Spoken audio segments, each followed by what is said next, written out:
गोलू जी अगर हमारे बारे में आप बात कर रहे हैं ना तो हमने के भोजपुरी में गाना गावाला कि जिन हमारा बारे में फुसुर फुसुर करिए उनकर काली माई विचार करिए।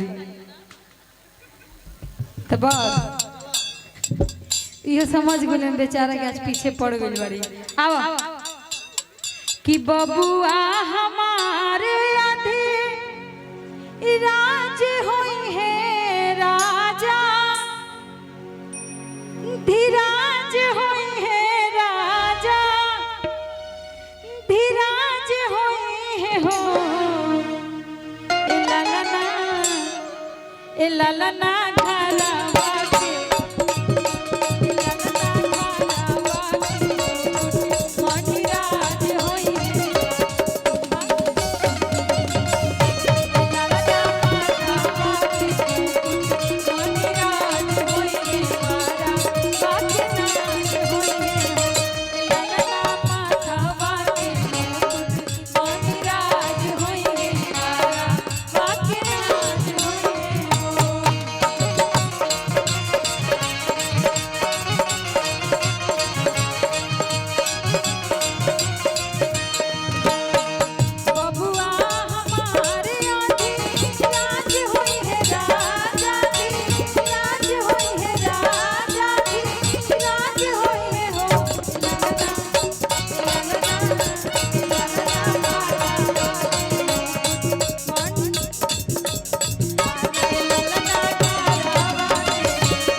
अंधी बाबा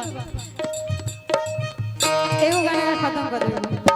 हम यही से 3 बार बाबा कहनी है खत्म कर दिहल जाओ। चला अंधी बाबा ये